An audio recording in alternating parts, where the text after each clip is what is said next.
안녕하세요. 지난 시간 창구사무 수업 열심히 잘 들으셨나요? 여러분들이 온라인으로 수업을 듣는 것이 얼마나 힘들지 선생님도 잘 알고 있습니다. 하루 종일 화면을 보니까 눈이 너무 아프죠? 집에서 보면서 스트레칭도 하고 눈의 피로도 풀면서 천천히 들어주면 좋겠어요. 선생님은 여러분들이 듣기만 해도 이해가 되도록 열심히 설명을 해보려고 합니다. 우리가 배우고 있는 파트는 창구사무 1단원 입 지급 거래입니다. 지난 시간에 1-1 예금 신규 필요 서류 징구를 조은혜 선생님과 배웠었죠. 이번 주는 선생님과 1-2 대리인 법인 신규 거래를 배울 거예요. 근데 그 전에 지난 시간에 과제에 올라와 있던 문제를 풀라고 숙제를 내줬던 것들을 선생님과 같이 풀어보는 시간을 가져보려고 합니다. 복습을 꼭 해야겠죠? 자, 그러면 여러분들은 지난 시간에 푼 과제를 출력해서 가지고 오시고 PDF 자료 파일도 출력해서 가지고 와주세요. 자, 과제 풀이는 항상 해주는 것은 아니고 여러분들이 스스로 풀어보고 복습하고 채점을 해야 되는데 선생님이 아직 초반이라서 같이 해주려고 합니다. 자, 그러면 같이 볼게요. 자, 여러분들이 다 풀었을 거라고 생각합니다. 자, 1번 같이 문제를 보겠습니다. 다음 중 은행법에 의한 수신 업무에 해당하지 않는 것은 여러분, 수신 업무, 여신 업무 기억하고 있나요? 수신 업무는 말 그대로 거래하는 상대방의 여유금을 예금 형태로 흡수하는 것입니다. 말 그대로 예금이죠, 예금. 그래서 수신 업무는 예금, 여신 업무는 대출이라고 생각하면 여러분들이 이해하기 쉬울 거예요. 자, 이 문제는 PDF 교재 9페이지에서 배웠던 내용이네요. 9페이지에서 보면은 정기적금 1번 정기적금은 예금이니까 맞죠? 2번 당좌예금도 예금이니까 맞네요. 그리고 3번 상호부금도 정기적금과 유사한 예금의 종류라고 9페이지에서 배웠었습니다. 자, 별단예금도 마찬가지로 예금이 맞고요. 자, 그러면 수신 업무에 해당하지 않는 것은 1, 2, 3, 4가 다 맞으니까 5번이겠네요. 자, 답은 금전신탁이에요.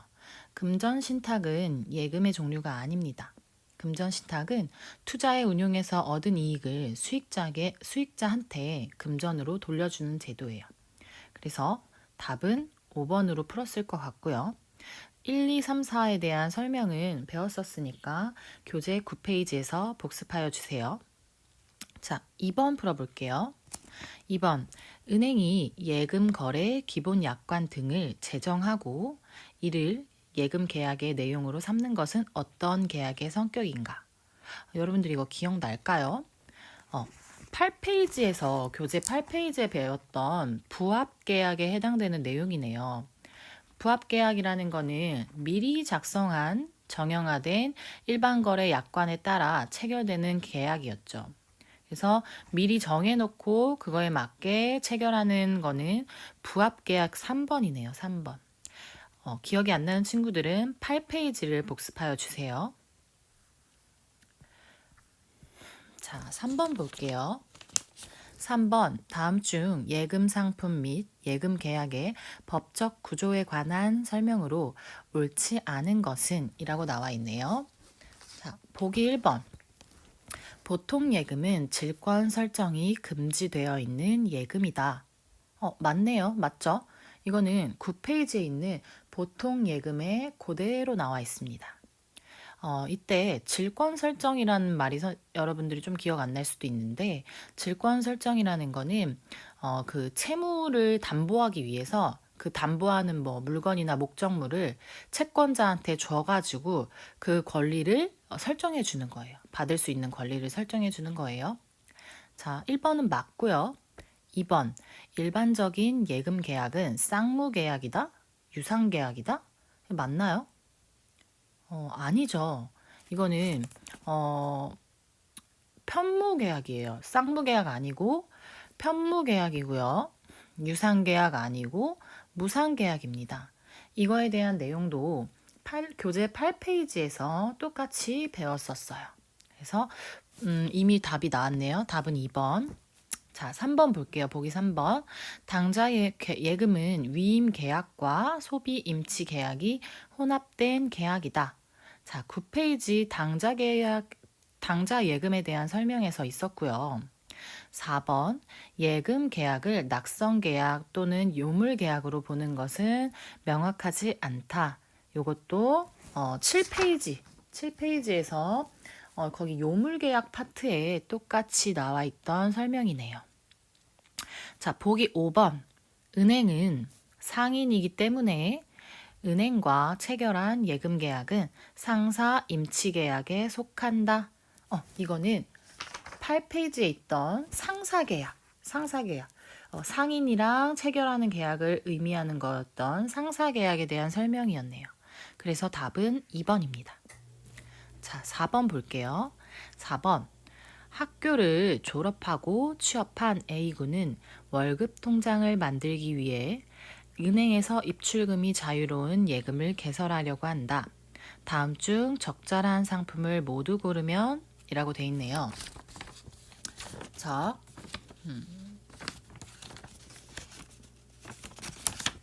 입출금이 자유로운 예금은 우리는 9페이지에서 배웠었어요.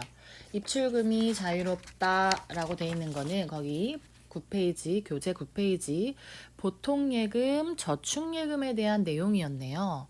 그러면은 가와 다네요. 보통예금, 저축예금, 가, 다네요. 그러면 답은 4번이네요. 자, 여러분들이 복습을 꼭 해주셔야 문제를 풀 수가 있습니다. 그래서 선생님 페이지를 언급을 계속 해주고 있죠. 그 부분을 여러분들이 꼭 다시 PDF 자료를 통해서 봐주세요. 자, 5번. 예금 계약의 법적 성질은 6가지. 이거는 뭘까요? 거기 교재 7페이지부터 법적 성질 해가지고 1. 소비 임치 계약 하나 있죠. 2. 요물 계약, 그리고 3. 무상 계약, 그리고 4. 편무 계약, 5. 상사 계약, 6. 부합 계약. 이렇게 6가지 찾아서 적어주시면 되겠습니다. 자, 여러분들이 이거는 다 설명했던 거기 때문에 복습을 하면서 여러분들이 다시 질문이 생기면 게시판에 올려주세요. 자, 일단 문제를 1차 시분을 풀어봤습니다. 2차 시분도 같이 풀어볼까요? 자, 2차 시 문제도 여러분들 출력했죠? 자, 2차 시 문제 1번부터 같이 보겠습니다. 1번 다음 중 법인격 없는 사단에 해당하지 않는 것은? 자, 이거는 교재 10페이지에서 배웠던 내용이네요. 교재 10페이지 맨 아랫부분에서 법인격이 없는 사단의 종류를 배웠었죠. 이때 동문회는 1번 동문회는 해당이 되네요. 그리고 교회도 해당이 되고요. 학회도 해당이 됩니다. 4번 관리사무소 해당되나요? 아니죠. 4번 관리사무소는 해당이 되지 않죠. 5번 아파트 입주자 대표회의는 해당이 됐었습니다. 자, 교재 10페이지를 한 번 더 복습해 주시고요. 2번 같이 볼게요. 행위 무능력자에 대한 설명으로 옳지 않은 것은? 자, 보기 1번. 원칙적으로 미성년자는 행위 무능력자에 해당한다. 맞습니다. 맞죠? 자, 보기 2번. 법정 대리인만이 법률 행위를 거래할 수 있는 자는 한정치산자이다. 맞나요, 이거? 선생님 틀린 것 같은데요. 한정치산자가 아니라 금치산자였죠. 한정치산자 아니죠. 금치산자입니다. 10페이지 보면 표 1-1에서 배웠던 내용입니다. 그래서 거기 보면은 한정치산자가 아니라 금치산자라고 표 1-1에 나와 있어요. 그래서 금치산자로 바꿔주셔야 됩니다. 자, 보기 3번. 행위 무능력자란 단독으로 유효한 법률 행위를 할 수 없는 자를 말한다. 맞죠? 교재에 그대로 배웠던 내용입니다. 보기 4번도 미성년자는 본인의 법정 대리인의 동의를 얻거나 법정 대리인이 대신하여 거래를 할 수 있다. 맞는 내용이네요. 자, 보기 5번. 당좌 예금 거래는 어음수표의 지급 업무를 위임하는 계약으로 단독 거래는 허용하지 않는다 라고 했는데 이거는 교재 10페이지에 행위 무능력자와의 거래 요때 두 번째 줄 행위 무능력자와의 거래 두 번째 줄 당좌예금 거래는 단독으로 위임하는 계약으로 단독으로 허용하지 않는 것이 원칙이다. 여기에 배웠던 내용이네요. 그러면 답은 2번이네요. 다른 내용은 다 교재에 나와 있던 내용입니다. 3번. 거치식 예금에 해당되는 것은 예금 상품은 9페이지에서 배웠던 내용이네요. 교재 9페이지를 보시면서 거치식 예금은 뭐에 해당됐었죠? 그렇죠. 정기예금에 해당됐었죠. 그러면은 답은 3번입니다. 거치식이라고 하는 거는 일정 금액을 예치하고 원금과 이자를 나중에 받는 것을 거치식이라고 했었습니다. 답은 3번이네요. 자, 4번.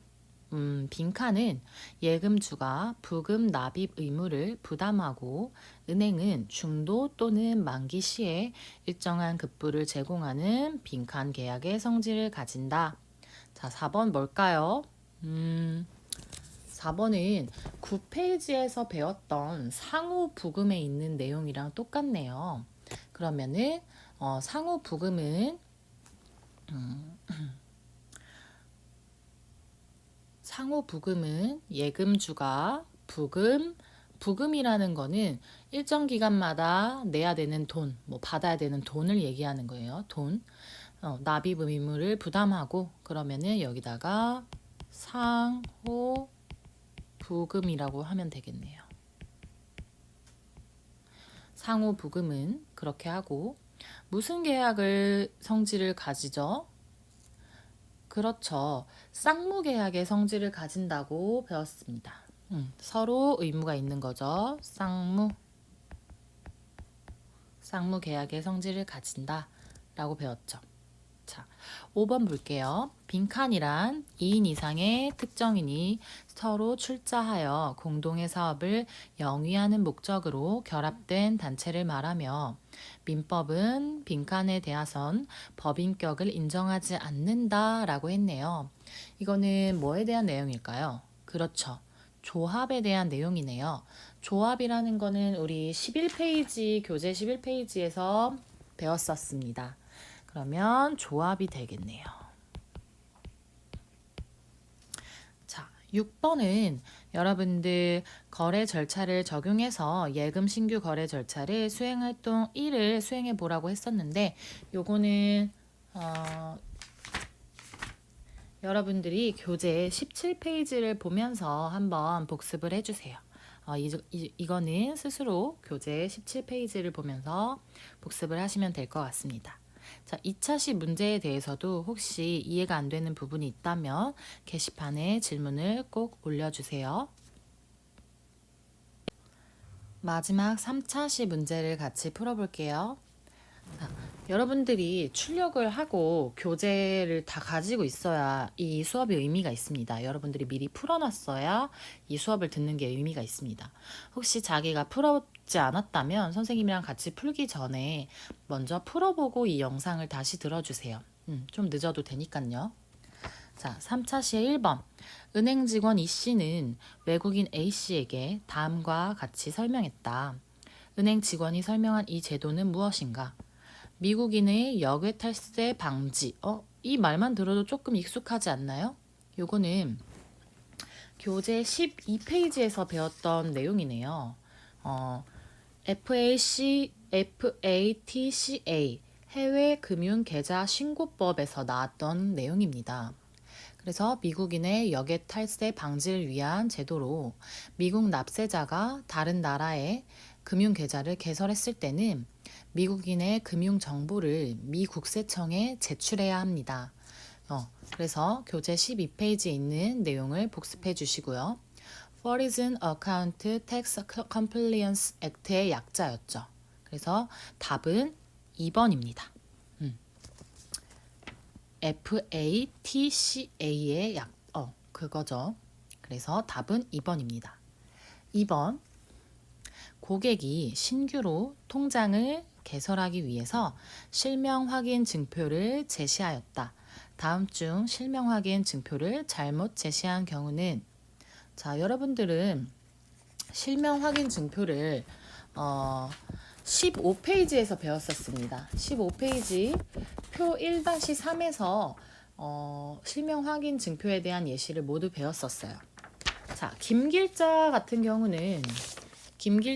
경우는 일반인에 해당되네요. 그쵸? 일반인에 해당되는 경우는 뭐 주민등록증, 운전면허증 이런 것들이 다 가능하죠. 그럼 맞고요. 미스터 포터는 여권을 제시하였는데 외국인은 여권을 제시하는 경우가 가능했었습니다. 그쵸? 자, 군인 홍종로는 군 운전면허증으로 대체할 수 있어요. 그쵸? 군 운전면허증 맞고요.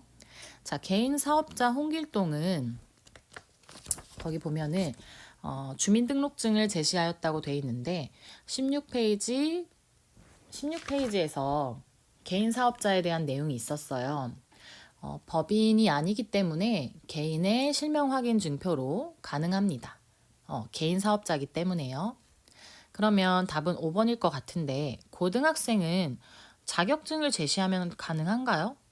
아니죠. 자격증이 아니라 학생이면 뭐 학생증이라든지 이런 거를 제시해야 되지 자격증으로 할 수는 없습니다. 답은 5번이네요. 자, 3번. 은행원은 금융실명거래 대상에서 제외되는 거래를 분명하게 알고 있어야 한다. 다음 중 실명거래 대상인 거래는 이라고 했네요. 자, 보면 3번 문제를 보면 17페이지에 실명 확인 생략이 가능한 거래에 대한 내용입니다. 이 부분에서 그러면 실명 거래 대상인 것만 찾아야 되니까 생략이 가능한 거래를 제외시켜 줘야겠네요. 자, 보면은 거기 교과서랑 같이 보면요. 할인 어음 거래는 교과서 교재에서 보면 실명 확인 대상이라고 나와 있어요. 그럼 이거는 실명 확인 대상이 맞아요. 나는 각종 공과금의 수납은 거기 보면은 생략이 가능하다고 돼 있습니다. 생략 가능해요. 그래서 이거는 실명 거래 대상이 아니에요. 생략 가능하고요. 200만 원 무통장 송금은 교재랑 같이 보면요. 100만 원 이하여야지만 생략이 가능하거든요. 그러면은 이건 200만 원이기 때문에 생략을 할 수가 없어요. 그러니까 실명 거래 대상이 되겠죠. 그래서 100만 원 이하만 생략이 가능합니다. 자, 라번에 실명이 확인된 계좌에 의한 계속 거래. 이거는 생략 가능하다고 돼 있습니다. 그래서 생략이 가능한 거는 나랑 라기 때문에 실명 거래 대상인 거는 가와 다가 되겠죠. 그럼 답은 2번이네요. 자, 4번. 불법 차명 거래에 해당하는 사례는 무엇입니까? 라고 했네요. 자, 이 내용은 불법 차명이라는 거는 남의 이름을 빌려 써가지고 불법이 되는 경우를 말하는 거예요. 자, 14페이지 교재에서 배웠던 내용입니다. 자, 불법 차명 거래. 그리고 뭐 차명 거래지만 위반이 되지 않는 경우, 요 경우들을 다 기억을 하고 계셔야 돼요. 자, 불법 차명 거래에 해당되는 사례는 14페이지 보시면서 1번 미성년 자녀의 금융자산을 관리하기 위해 부모 명의 계좌에 예금하는 행위를 말하네요. 자, 이 경우는 차명 거래이긴 하지만 금융실명법에 위반되지는 않아요. 그래서 불법은 아니에요. 그래서 1번은 아니고요. 자, 보기 2번. 부녀회, 동창회, 친목 회비, 모임 회비 이런 거를 대표자 명의의 계좌를 개설하는 행위. 요것도 거기 교과서에 나와 있는데 불법은 아닙니다. 차명거래에 해당되더라도요. 보기 3번. 문중, 교회 등 임의단체의 금융자산을 관리하기 위해 대표자 명의의 계좌를 개설하는 행위도 이것도 불법은 아닙니다. 거기 교과서에 똑같이 나와 있어요. 자, 4번. 채권자들의 강제 집행을 회피하기 위해 타인 명의 계좌에 본인 소유 자금을 예금하는 행위. 요거는 거기 교재 보시면 불법 차명 거래에 해당되는 사례의 구체적인 사례로 나와 있습니다. 그래서 답은 4번이겠네요. 그래서 1, 2, 3번은 차명 거래에 해당되더라도 그 실명법에 위반이 되진 않기 때문에 불법은 아닌 거예요. 알겠죠? 자, 5번은 예금 신규 필요 선고 징구 확인하기 수행활동 2를 수행하여 보세요 라고 문제였네요. 요거는 여러분들이 복습을 다 하시고 23페이지에 있는 수행활동 2를 보면서 스스로 복습을 해주시면 될 것 같습니다. 그래서 교재 23페이지를 같이 참고해 주세요. 자, 이렇게 지난주에 배운 문제, 수업 시간에 배운 것들을 문제를 통해서 확인해 봤어요. 여러분들이 앞에 것들을 꼭 짚고 넘어가야 다시 뒤에 거를 배울 때 도움이 됩니다. 그래서 뒤에 이제 수업을 나가기 전에 앞에 부분을 꼭 복습을 해주시면 선생님이랑 진도를 나가는데 좀 더 수월할 것 같아요. 너무 수고했어요.